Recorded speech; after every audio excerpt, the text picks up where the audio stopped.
d'histoires racontées à nos enfants. En 2050, si rien n'est fait pour l'Afrique, il n'y aura plus d'histoire car tout sera remplacé par les déchets. Quand j'étais petit, on m'amenait chez ma grand-mère. Ma grand-mère me racontait des histoires des lions et de la savane, des histoires des gris-gris et de marabouts, des histoires des hommes sur le baobab, des histoires des jeunes femmes à la source, etc. En 2050, il n'y aura plus d'histoires à raconter à nos enfants, car même les chemins qui nous amenaient chez nos grands-mères disparaîtront. Tout sera remplacé par les montagnes de déchets et il n'y aura plus d'histoires à raconter à nos enfants et à nos petits-enfants.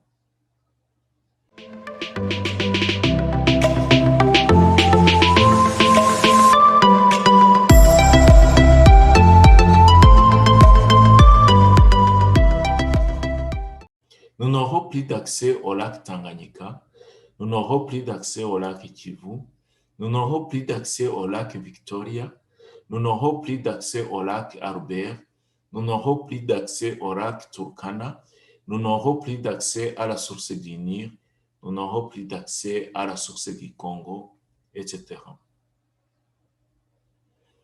Nos villes disparaîtront, il n'y aura plus de montagnes, même le mot Kilimanjaro disparaîtra, il n'y aura plus de vallées, tout sera remplacé par les montagnes de déchets et il n'y aura plus d'histoire à raconter à nos enfants et à nos petits-enfants.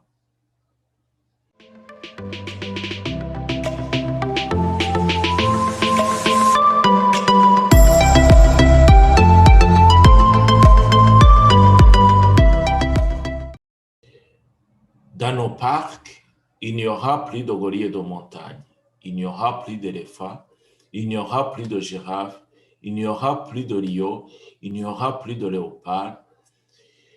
De belles couleurs de papillons disparaîtront et tout sera remplacé par les montagnes de déchets. Dans nos assiettes, les goûts disparaîtront.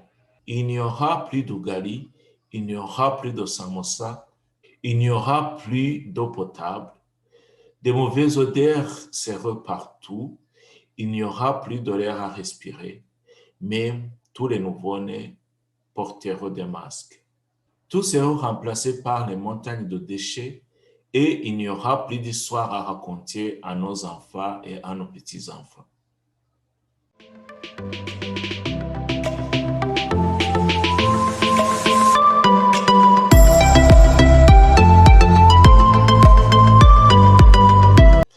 J'aimerais que nos enfants puissent aussi profiter de nos beaux parcs avec des animaux et de belles chansons des oiseaux, de beaux lacs comme le lac Tanganyika, le lac Victoria, le lac Kivu, le lac Albert, etc.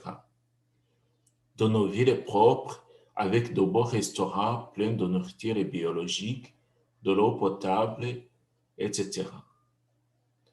Et surtout, j'aimerais que même les plus âgés jettent leurs masques au lieu de les infliger aux plus petits. C'est à nous de préserver notre patrimoine naturel pour conserver l'histoire de nos prédécesseurs, car c'est le seul héritage de la vie pour la future génération.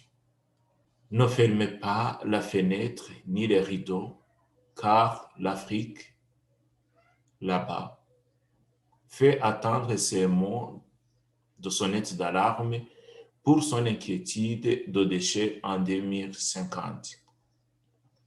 Si vous êtes d'accord avec moi, soutenez ce concours des jeunes pour l'Afrique sans déchets. L'union fait la force. Même un franc suisse peut faire la différence. Nous vous remercions.